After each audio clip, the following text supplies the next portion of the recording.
एक गांव में हरिया नाम का एक गरीब आदमी रहता था। उसका एक छोटा सा परिवार था, जिसमें उसकी पत्नी राधा, छोटा बेटा दीपक और बड़ी बेटी मीरा रहती थी। हरिया अपना परिवार पालने के लिए शहर में चाय का ठेला लगाकर चाय बेचा करता था। हरिया का बेटा दीपक 7वीं कक्षा में पढ़ता था और बेटी मीरा 12वीं कक्षा में। दीपक का स्कूल घर से 2 किलोमीटर की दूरी पर था, जिसकी वजह से उसे पैदल ही स्कूल में जाना पड़ता था।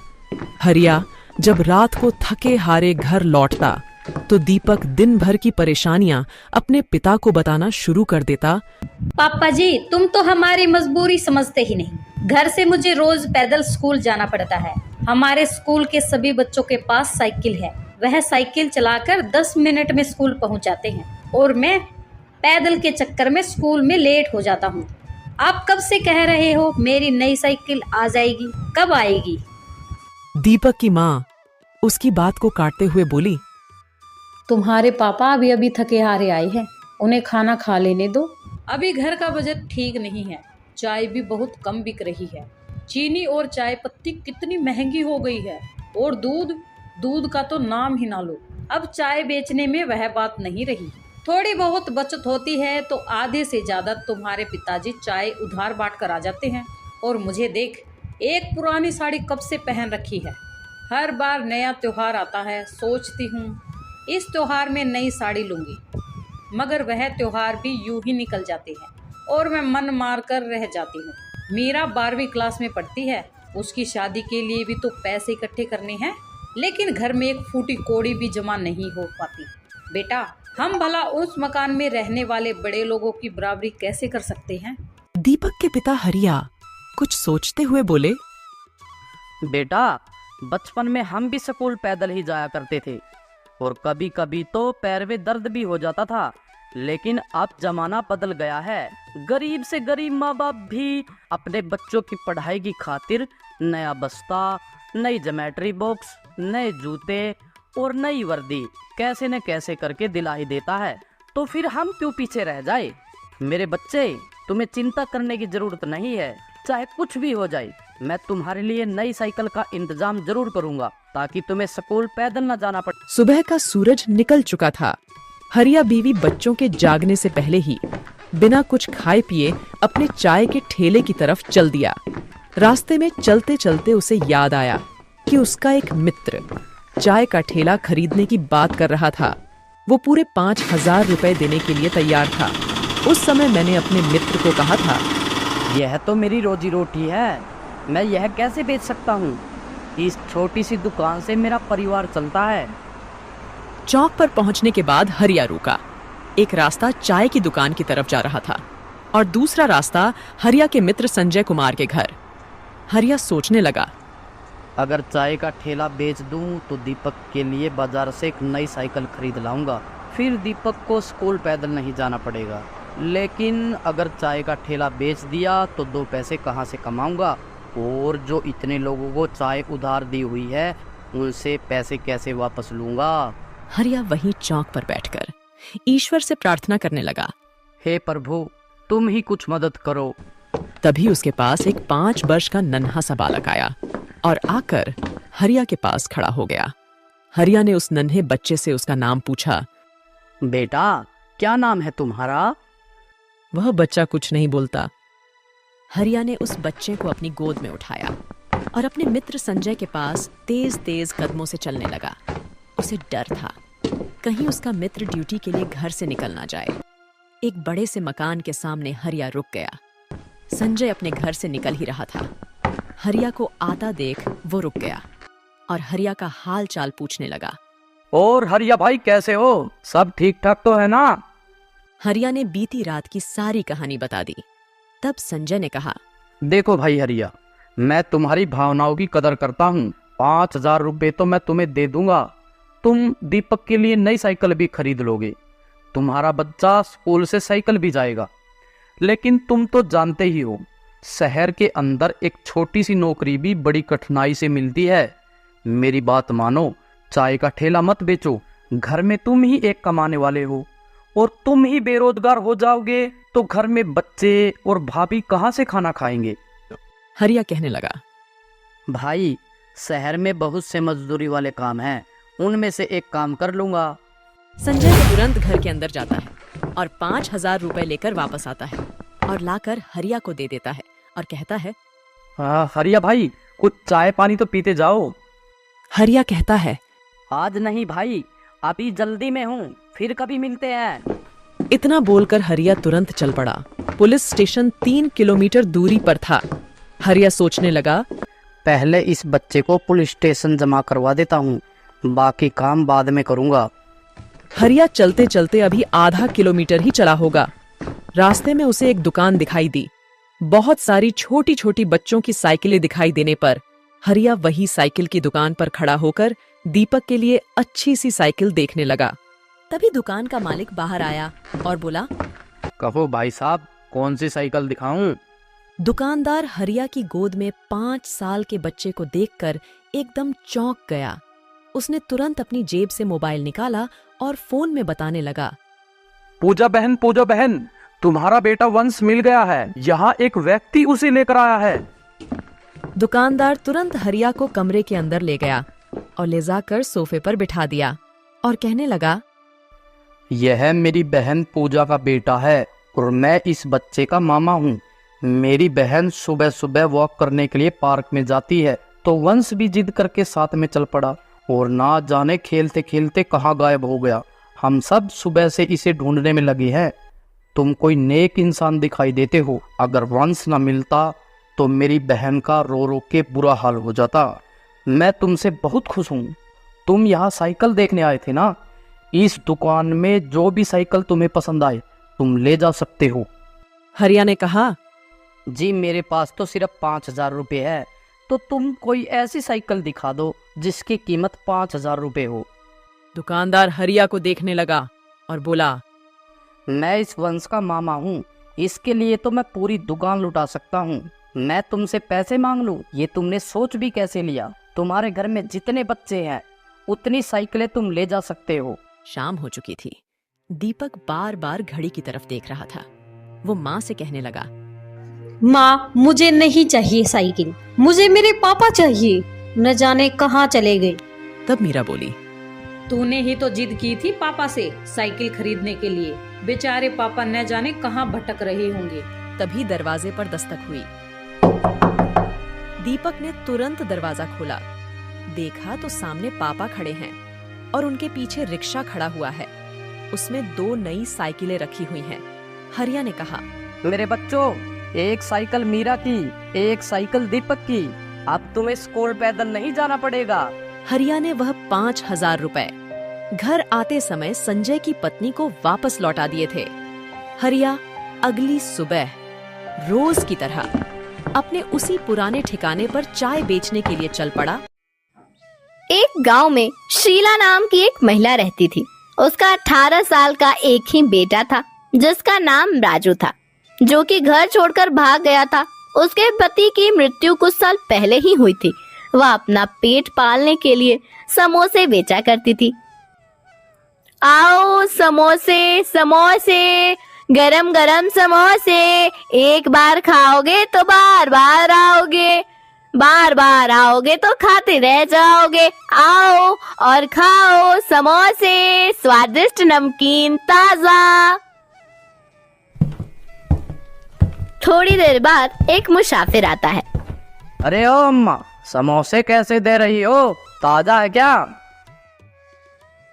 बिल्कुल ताजा है साहब, मैं अभी अभी बनाकर लाई हूँ। ले लीजिए, 2 रुपए के 5, 1 रुपए के 2।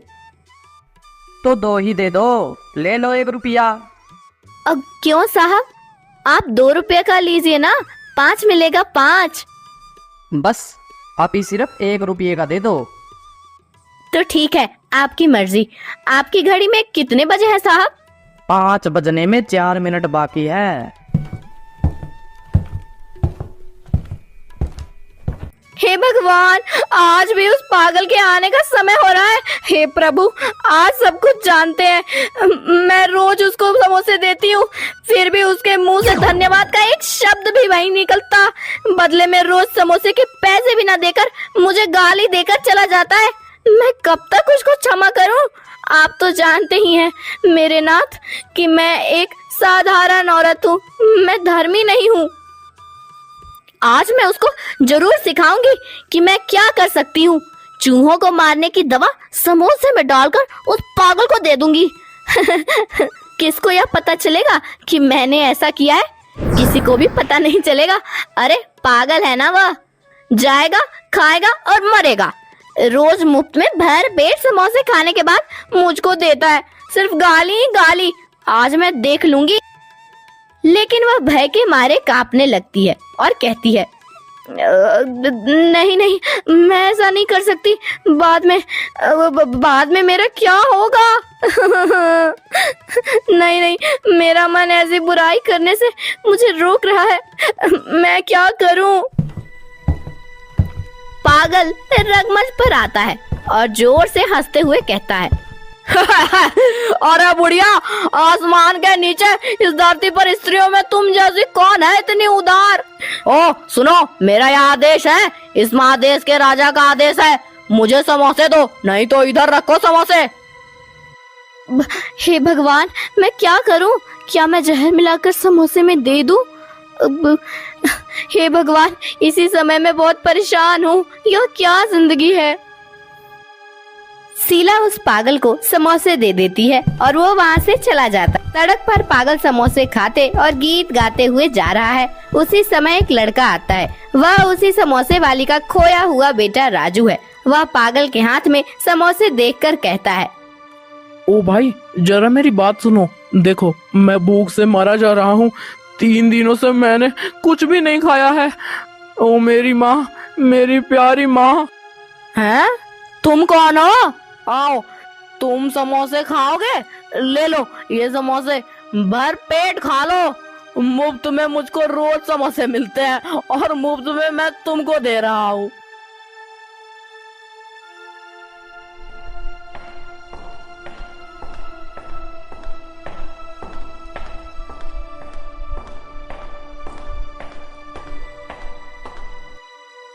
अम्मा, अम्मा, मैं घर वापस आ गया। देखो, मैं तुम्हारा बेटा राजू आ गया हूँ।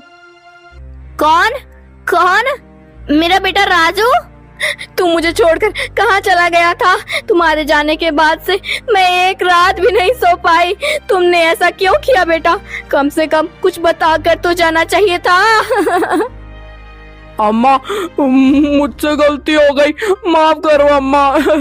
मैं वादा करता हूँ, अब से मैं तुम्हें कभी भी अकेले छोड़कर कहीं नहीं जाऊंगा माँ, कभी नहीं। ठीक है बेटा, जो कुछ भी हुआ सब हमारी भलाई के लिए ही हुआ। विश्वास करने वालों को ईश्वर कभी भी नहीं छोड़ता।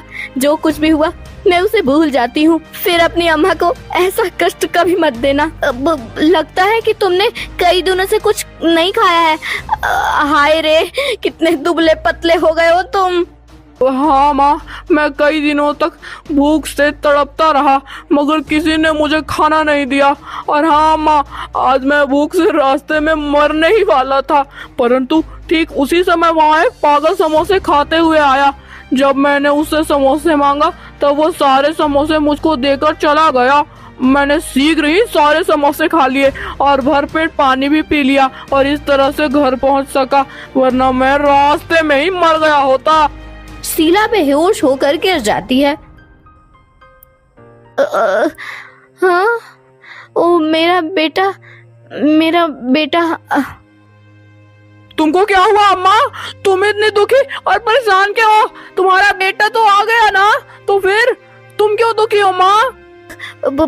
कुछ नहीं बेटा, कुछ नहीं। मैं कैसे इन सारी घटनाओं के बारे में तुझे बताऊं?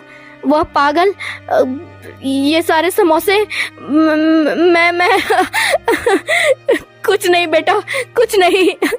अब से मुझे पूरा विश्वास हो गया कि हम जैसा देंगे वैसा ही पाएंगे। यदि हम अच्छी चीजें दूसरों को देंगे तो बदले में अच्छी चीजें हमको वापस भी मिलेंगी। अब जाओ बेटा, तुम जाकर नहाओ। राजू के जाने के बाद शीला दोनों हाथ ऊपर उठाकर प्रार्थना करती है, हे भगवान, तेरा लाख लाख शुक्रिया। इनसे मिलिए, ये है कमला जी। इनके पति का देहांत आज से 2 साल पहले ही हो गया था। कमला जी के 2 ही बेटे हैं, और वो दोनों शादीशुदा है। बड़े बेटे का नाम है दिनेश, जो कि अपनी छोटी सी जमीन में खेती बाड़ी का काम करते हैं, और छोटे बेटे का नाम है राकेश, जो एक प्राइवेट कंपनी में जॉब करते हैं। अब जरा इनसे मिलिए। ये है बड़ी बहू पूजा, जो कि गांव की रहने वाली है और पूरा दिन घर के काम में लगी रहती है। और ये है छोटी बहू तापसी, जो कि ग्रेजुएट है और पूरा दिन पढ़ाई और कभी कभी घर का छोटा मोटा काम कर लेती है। एक दिन छोटी बहू किसी अखबार में विज्ञापन देखकर अपने पति के पास आई और बोली, सुनिए जी, हमारे बगल में जो बड़ा सा प्राइवेट स्कूल है ना, उस स्कूल में टीचर की वैकेंसी निकली है। अगर आपकी इजाजत हो तो मैं वहां इंटरव्यू देने चली जाऊं। तापसी, यह भी कोई पूछने वाली बात है? आखिर इतनी पढ़ी लिखी होने का क्या फायदा जो घर में सिर्फ खाना बनाओ। अगले दिन तापसी इंटरव्यू देने जाती है और शाम को आते वक्त मिठाई का डिब्बा लेकर घर आती है, क्योंकि उसकी नौकरी पक्की हो जाती है। घर आते ही अपने पति से कहती है, राकेश जी, आज मैं बहुत खुश हूँ, मेरी नौकरी लग गई।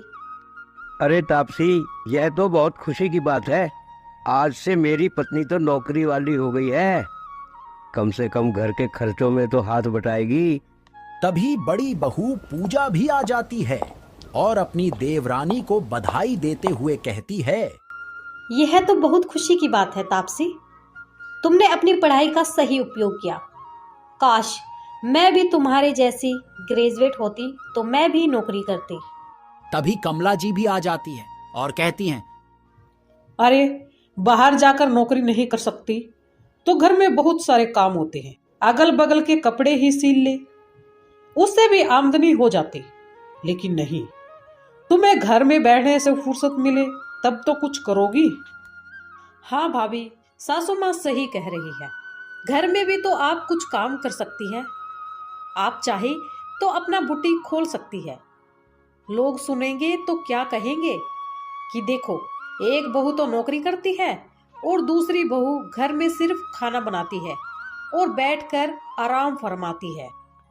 तापसी, तुम घर के कामों को इतना छोटा क्यों समझती हो? घर के काम से फुर्सत मिले तब तो कोई बाहर का काम करे, और मुझे लगता है कि घर के काम करने में कोई बुराई नहीं। भाभी, बचपन से मैं कभी हाउसवाइफ नहीं बनना चाहती थी। मेरा तो बचपन से सपना था कि मैं नौकरी करूंगी, और आज मुझे नौकरी मिल गई तो मैं बहुत खुश हूँ। घर के काम में तो मेरा बिल्कुल भी मन नहीं लगता। छोटी बहू, लेकिन घर के काम तो करने ही पड़ेंगे ना। आज एक साथ हो तो बड़ी बहू काम कर देती है, लेकिन जब अलग रहने लगे तो तुम्हें अपना काम तो खुद ही करना पड़ेगा ना। देखिए मम्मी जी, या तो मैं नौकरी करूंगी या घर का काम करूंगी। एक साथ मैं दो काम नहीं कर सकती हूँ।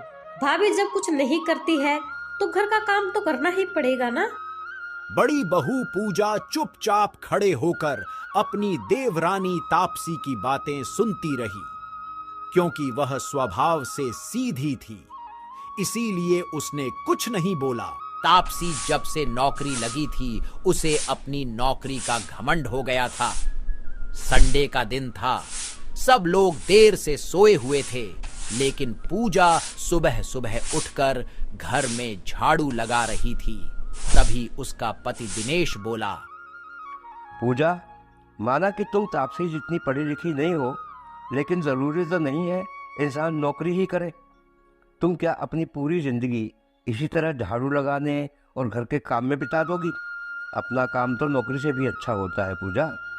सही कह रहे हो।